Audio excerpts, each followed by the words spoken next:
Hey everybody, happy Women Crush Wednesday. Erin Coscarelli back with you. We have such an exciting guest today. I cannot wait to chat with her. I've looked up to her and admired her for a really long time.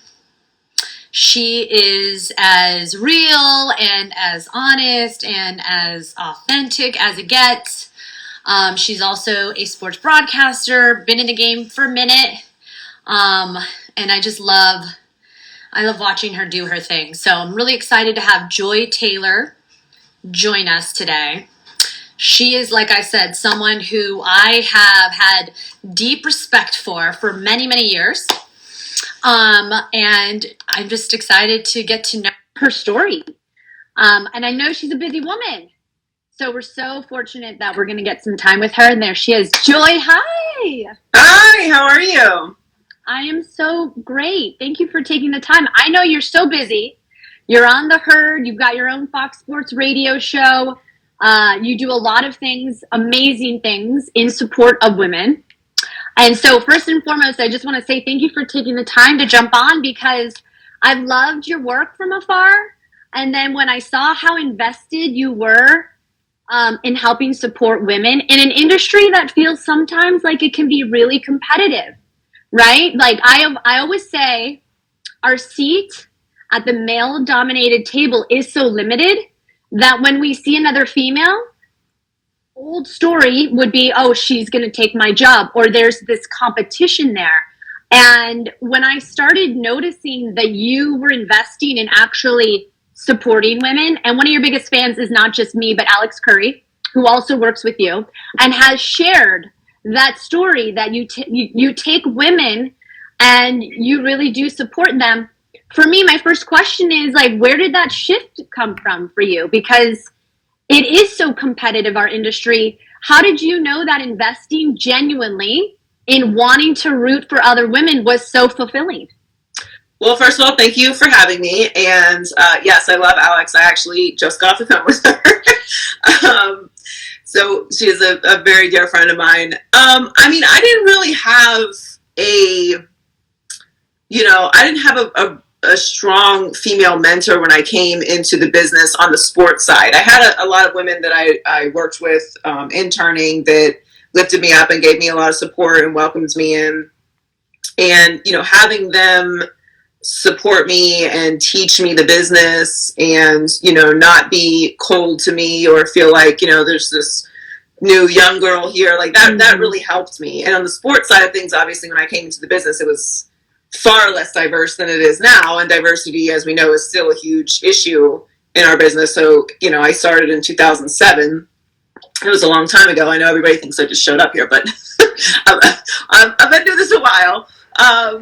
But I found that having a strong support system of women, MJ Acosta is a very close friend of mine as well, and her and I went to college together.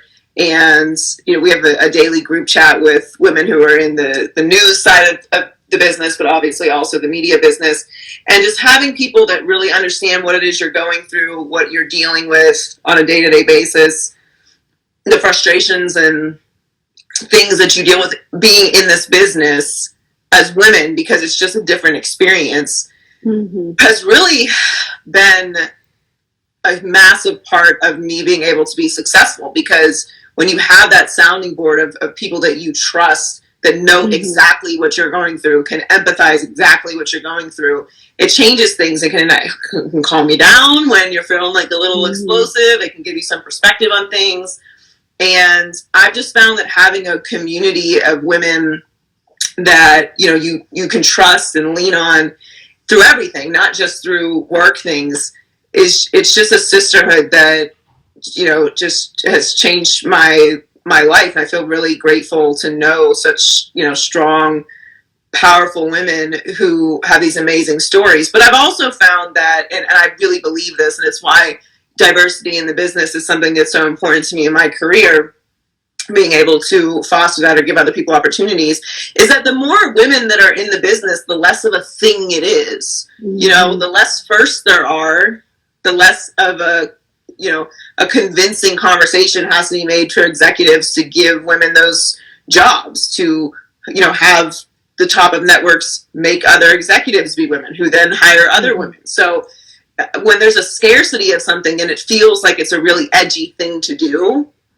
as opposed to it just being the next person that you hire. And in a male-dominated business, I think that's really important. So while it is obviously a very competitive business, I think there's extreme value to having women in every single space and encouraging those hires. And the more diverse it becomes, the less of a big deal it is when a woman's hired for a certain position or given certain opportunities. So that's my mentality on it. Yeah. Well, and it's contagious. It's interesting because you talk about that and you say, the bosses, which traditionally are and were men, even though that's starting to change. The trend was to have like a female here and there. And then it becomes contagious when you see Fox Sports doing it, really prioritizing the female voice. Then other networks get on board. But I'll add it one step further, that when you recognize and you see and you acknowledge and you value how important other women's voices are, and giving space for that, it then becomes even more contagious to be like, wow, that feels really good. Because I know starting off in my career, I had a lot of wonderful male mentors, but you're absolutely right. Starting off same time, right around 2006, 2007, I yearned for women to tell me I was headed in the right direction, but also just validate that the insecurities I was feeling, the way I was dressing, the things that I was talking about. No one can really know how difficult our job is unless you're a female in the job. And it was traditionally a more male dominated. It still is to many degrees. But there is something so generous about your heart and about the way other women talk about your heart that I think transcends sports broadcasting and really is a space that we need in every industry. Don't you think? Yeah, I mean, I definitely think we do. It's we go further together, right? You can go fast alone and further together. And, it's very cliche and it's very lovey-dovey and all that. And, sometimes we say these things and don't really apply them. But I really think that, when we collaborate on things, when we share information from rooms that, maybe the other person wasn't in that room, but hey, girl, let me, let you know this is coming down the road. Those things matter. And especially in a business like ours where, so many things are done, so many decisions are made in rooms where everybody doesn't have privy to those rooms or to those conversations and to that information.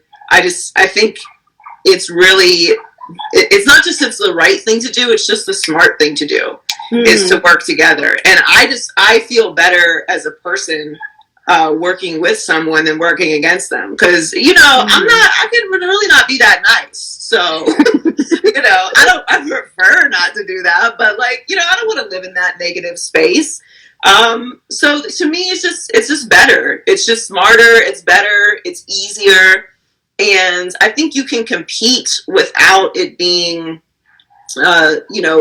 a situation where you have to backstab or things like that. And I also feel like a lot of that stuff is a very sexist, kind of misogynistic label that's how all women are, that we're all just catty and going at each other. I don't have women in my life that are like that. They don't last as friends or as colleagues.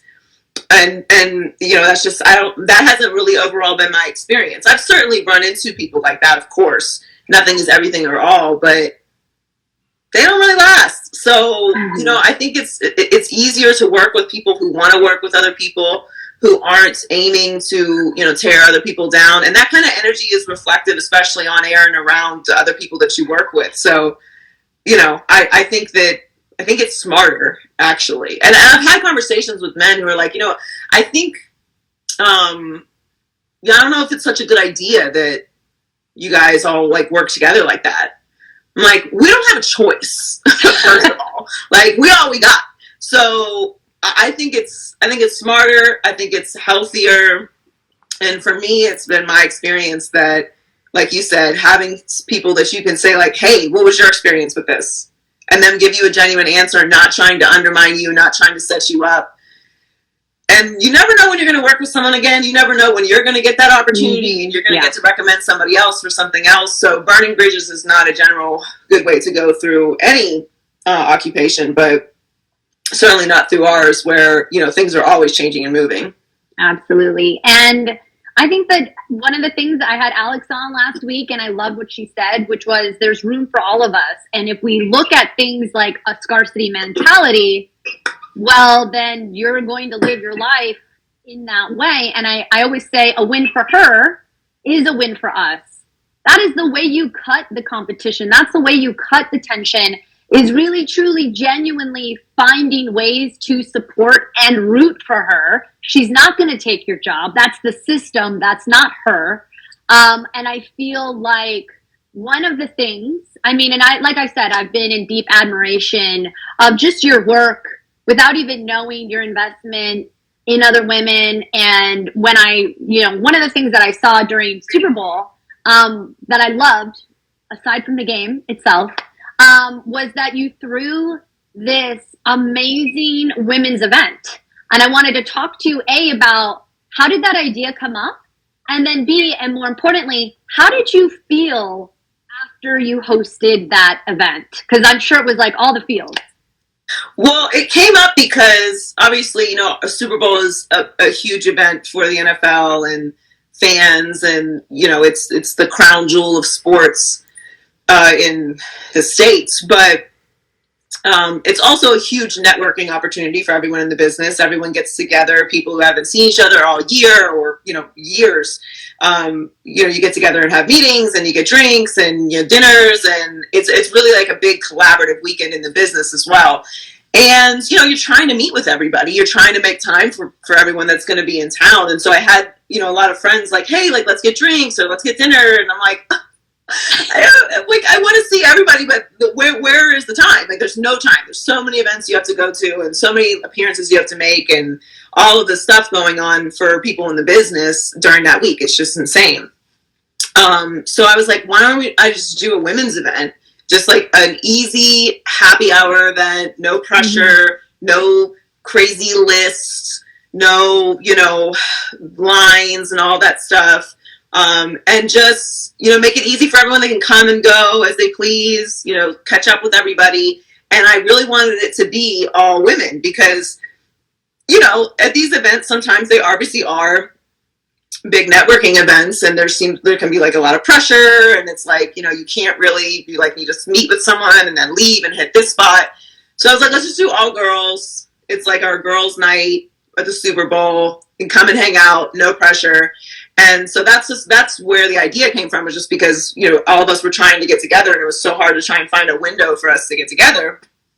And so, yeah, so we put it together, and I was really, touched and taken back at just how much fun everyone had. It was really special to be able to link some of the younger women in the business who are, you know, trying to connect with different people in areas that they're trying to get into. I mean, people were there from obviously not just on air, but production side and executive side. And so it was really special. I'm so glad everyone had a great time. I want to do it again in Arizona next year for next year's Super Bowl. But yeah, it was great. It was a really special night just to be able to see everybody. And then on top of it, with COVID, you know, we hadn't seen each other. We haven't been together like that in a long time. So it was like a multi-layered coming together of everyone. But it was a really special night, and I'm glad everyone had a good time. And yeah, that's how it came together. And so afterwards, the feels were definitely very high.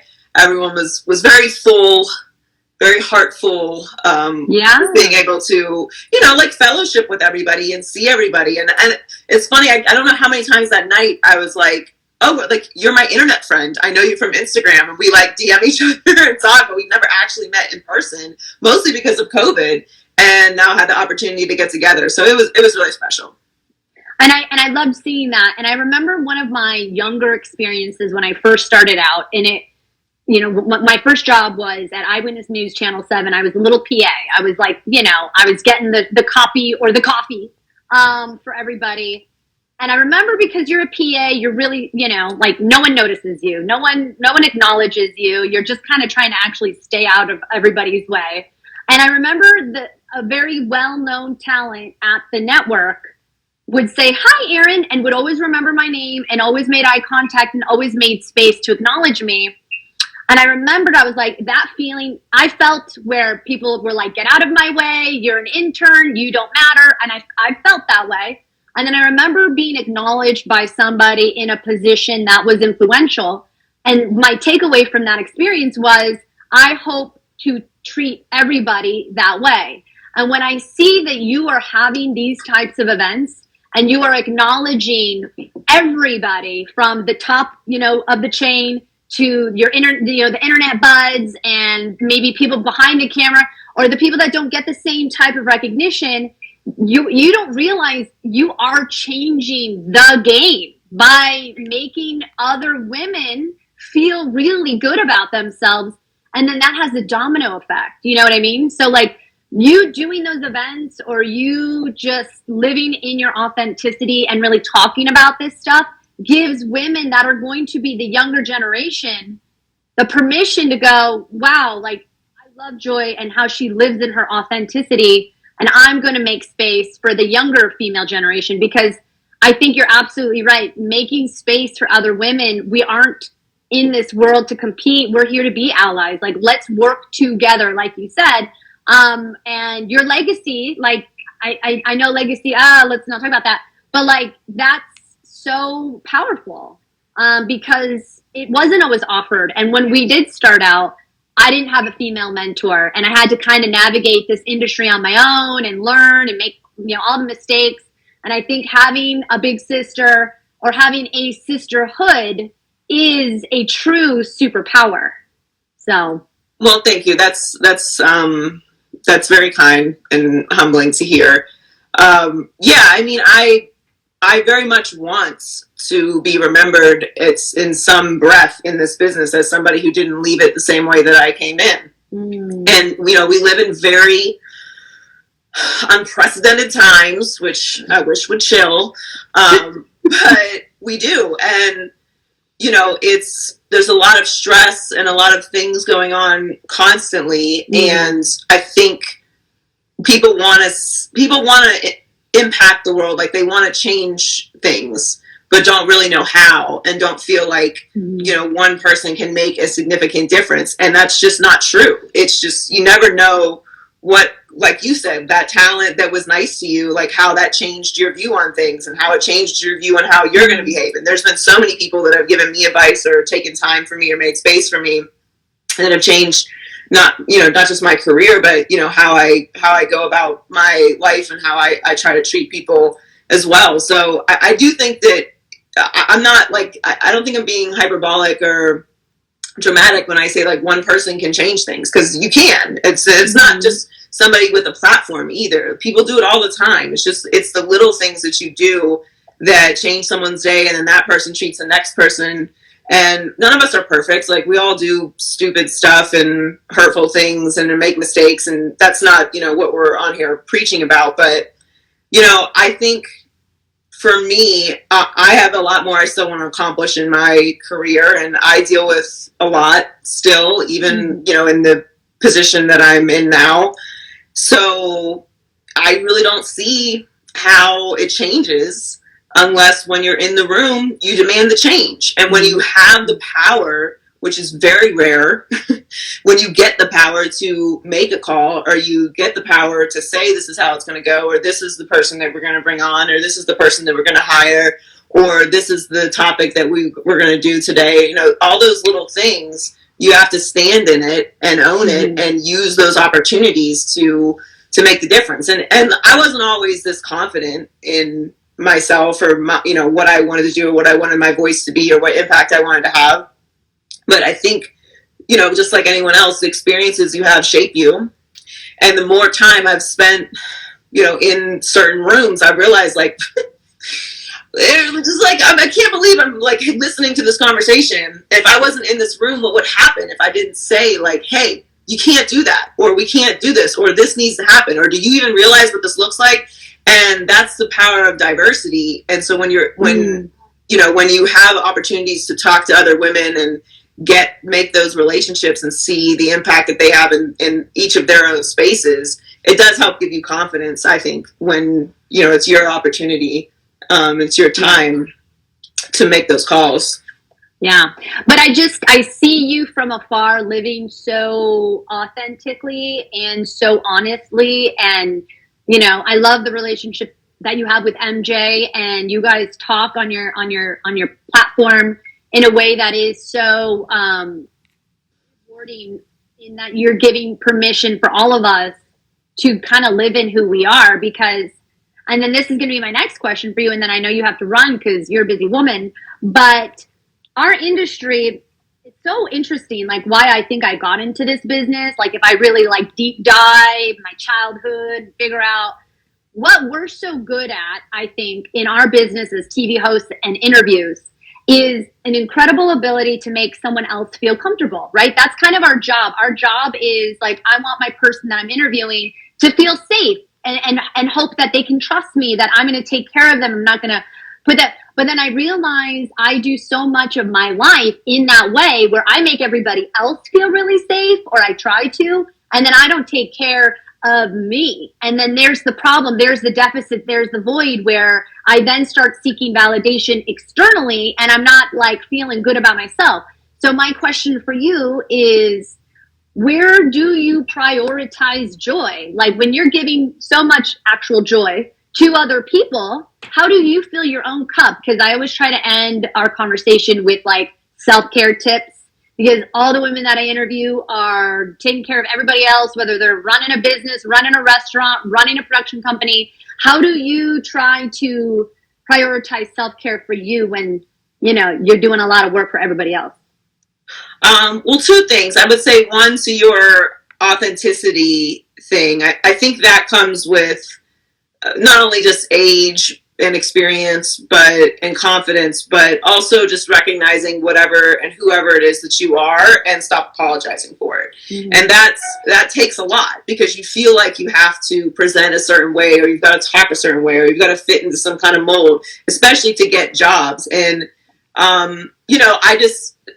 I try to tell young people in the business, it's very scary. I know it because I went through it as well. But like the men don't worry about that at all. They just show up as themselves and say whatever it is they want to say all the time, and wear what they want to wear all the time, and talk how they want to talk all the time. It's not an anxiety for men.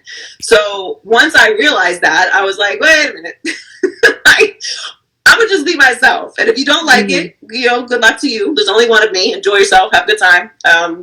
You'll be back. But that's a confidence that you have to accept in yourself, and not apologize for. Because what really, Taylor Rooks talks about this, is also a good friend of mine. And she talks about this when she talks to young broadcasters, especially young Black female broadcasters. Be yourself. Don't apologize for your space in the room. Don't apologize for who you are. Don't make yourself small, because that's what's unique about you, is that you are you. Like, your light is different, and everyone is different. That's what's going to separate you. When you try to be what someone else is doing, then that dilutes your power. So you're actually working against yourself. You're hustling backwards when you try to be like someone else. So, structuring your career, or getting advice, or following in footsteps is different than emulating someone else. Especially in this business, you want to be unique. But as far as, I'm still figuring that out. I'm still, navigating the self-care thing like everyone else, I think. For me, what I really try to do is, whatever it is, like I'm feeling, I try to sit in it. I don't try to, push it off. Especially, when we're on air, it can be hard. Like, you can't have a bad day. It doesn't matter what's going on at home or personally, or how you feel, or what you're dealing with. Like, you still have to go and do a show.